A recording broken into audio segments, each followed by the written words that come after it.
নমস্কার সবাইকে, শুভ জন্মাষ্টমী। কৃষ্ণের জন্মদিনের শুভ লগ্নে আপনাদের সবাইকে অনেক অনেক অনেক শুভেচ্ছা। আজ সকাল থেকে ভ্লগটা শুরু করলাম। এই ভ্লগটা দিতে কিছুদিন লেট হয়ে গেল, কারণ জন্মাষ্টমীর পরের দিনই ছিল বাপের বাড়ির মনসা পুজো, মানে রান্নার পুজো। তো সেইখানে গিয়েছিলাম, সেইখানে 3-4 দিন ছিলাম। বাপের বাড়ি গেছি মানে আর তো কাজের কোনো হুঁশই থাকে না, সেই জন্য ভ্লগটার এডিট করা হয়ে ওঠেনি। তারপরে বাড়ি আসছিলাম, বাড়ি আসার পর ভ্লগটা এডিট করতে বসেছিলাম, সেই জন্য কিছুদিন লেট হয়ে গেল এই জন্মাষ্টমীর ভ্লগটা দিতে। পুরো ভ্লগটা দেখতে থাকুন। আজকে গোপু সোনার জন্য কি কি আয়োজন করলাম, আর তার থেকে পুরো ভ্লগটা ইন্টারেস্টিং হতে চলেছে। আজকে গোপু সোনার জন্য অনেকগুলো গিফট আনা হয়েছে জন্মদিন উপলক্ষে, তো পুরো ভ্লগটা দেখতে থাকুন। আর এরপর থেকে প্রত্যেক দিনই যেমন নিয়মিত ভ্লগ আসতো সেই রকমই ভ্লগ আসবে।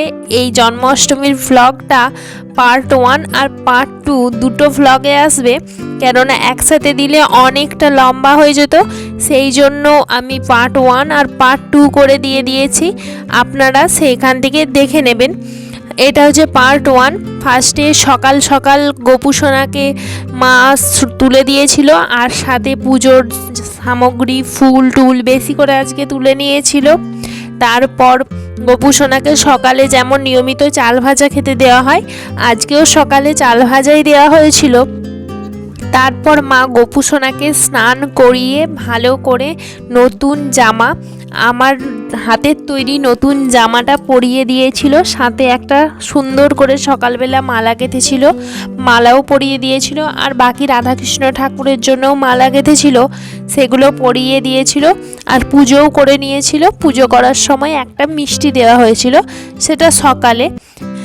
আর এই যে জিনিসগুলো দেখতে পাচ্ছেন, এই জিনিসগুলো গোপু সোনার জন্মদিনে ওর ঠাকুমা মানে আমার শাশুড়ি মা তিনি উপহার দিয়েছেন। একটা মুকুট, আর হচ্ছে গলার হার, পায়ের মল, হাতের দুধে বালা আর বাঁশি।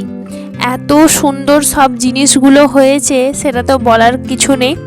আর এই জিনিসগুলো পরে গোপু সোনাকে এত সুন্দর লাগছে, মানে সে চোখ ফেরানো যাচ্ছে না একদম।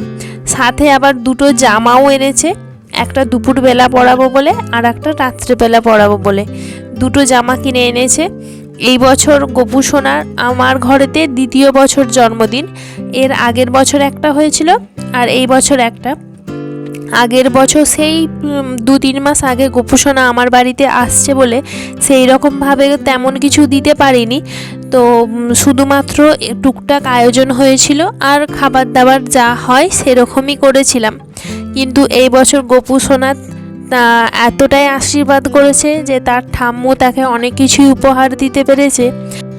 এই দেখুন, সব জিনিসগুলো একসাথে সাজিয়ে রেখেছিলাম। আর এই যে 2 রকমের জামা। তারপরে আমি দুপুরবেলার আয়োজন করতে চলে আসলাম। দুপুরবেলা গোপু সোনাকে খেতে দেওয়া হবে যেইগুলো, প্রথমে পায়েসটা চাপিয়ে দিয়েছিলাম।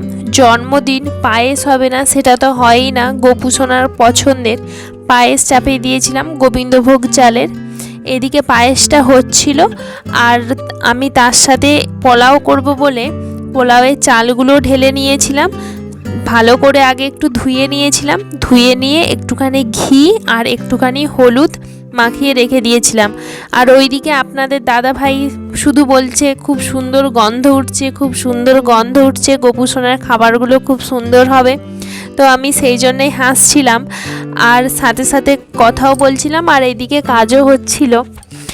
এদিকে পায়েসটা প্রায় হয়েই এসেছিল। লাস্টে 2টো এলাচের দানা থেতো করে দিয়ে দিয়েছিলাম পায়েসটার ওপরে, যাতে গন্ধটাও খুব সুন্দর আসে আর খেতেও ভালো হয়।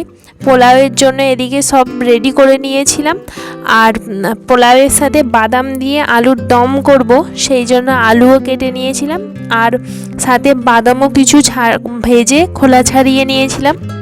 রান্না বান্না সব হয়ে যাবার পর আমি থালাটাকে ভালো করে সাজিয়ে নিচ্ছিলাম। ভালো করে থালাটা সাজিয়ে নিলে দেখতেও সুন্দর হয়, আর খাবারটার প্রতি আগ্রহ আছে। সেই জন্য প্রথমে বাটিতে পোলাওগুলো টিপে টিপে সব ভরে নিলাম। তারপরে বাটিটা উল্টে দেব, দেখতে খুব সুন্দর লাগবে। এইদিকে খাবার দাবারগুলো সব ভালো করে সাজিয়ে রেডি করে সামনে রেখে দিয়ে তারপরে সোজা চলে আসলাম গোপু সোনার ড্রেস চেঞ্জ করতে, কেননা সকালে আমার হাতে তৈরি জামাটা পরেছিল, তো সেইটা এখন চেঞ্জ করে মা যেই দুটো জামা এনেছে তার মধ্যে একটা এখন পরাবো আর একটা সন্ধেবেলা, সেই জন্য সেই জামাটা পরিয়ে দিচ্ছিলাম। সাথে যেই গয়নাগুলো ছিল মা এনেছিল, তো সেই গয়নাগুলো ওকে একটা একটা করে পরিয়ে দিচ্ছিলাম। আগে গোপু সোনাকে ভালো করে সাজিয়ে গুছিয়ে দিই, তারপর আমিও রেডি হয়ে চলে আসব। এই ড্রেসটা ঘাগরা ড্রেস আর কচি কোলাপাতি রঙের, এই ড্রেসটা পরেও খুব সুন্দর লাগছিল। আর সন্ধেবেলা যেই ড্রেসটা এনেছে ওটা একটু মিষ্টি কালারের, ওই ড্রেসটাও কিন্তু খুব সুন্দর। দুটো ড্রেস খুব চয়েস করে আনা হয়েছে, এইটা পরিয়ে দিলাম। আপনাদের দাদাভাই ওই পাশ থেকে সব গয়নাগুলো হালকা করে সুতো পরিয়ে দিচ্ছিল, নইলে বাঁধা যাবে না সেই জন্য। আর আমি এদিকে একটা একটা করে পরিয়ে দিচ্ছিলাম। আজকে দুপুরবেলা ওর জন্য পোলাও, সাথে পায়েস, বাদাম দিয়ে আলুর দম আর একটা মিষ্টি দিয়েছি।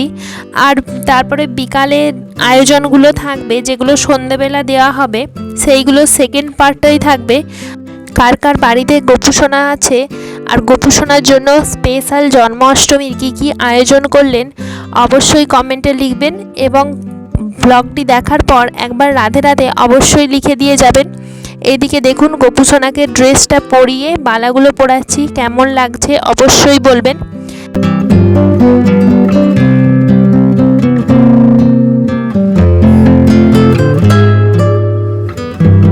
এই দেখুন সুন্দর করে সাজিয়ে গোপু সোনাকে দুপুরে সেবা দিয়ে দিয়েছি, আর সব খাবারের ওপর একটা করে তুলসী পাতা দিয়ে দিয়েছি। গোপু সোনাকে কি সুন্দর দেখতে লাগছে। তার সাথে আমিও গোপু সোনাকে একটু নিজে হাতে খাইয়ে দিলাম আর শাড়ির আঁচল দিয়ে মুখটা মুছিয়েও দিলাম। আজকের ভ্লগটা কেমন লাগলো অবশ্যই বলবেন, এবং চ্যানেলটি লাইক কমেন্ট শেয়ার করে পাশে থাকবেন। সাবস্ক্রাইব করে পাশে থাকা বেল আইকনটি বাজিয়ে দেবেন, যাতে আমি ভিডিও আপলোড করার পর আপনার ফোনে সরাসরি নোটিফিকেশান চলে যায়। আজকের মতো এখানেই শেষ করলাম। রাধে রাধে।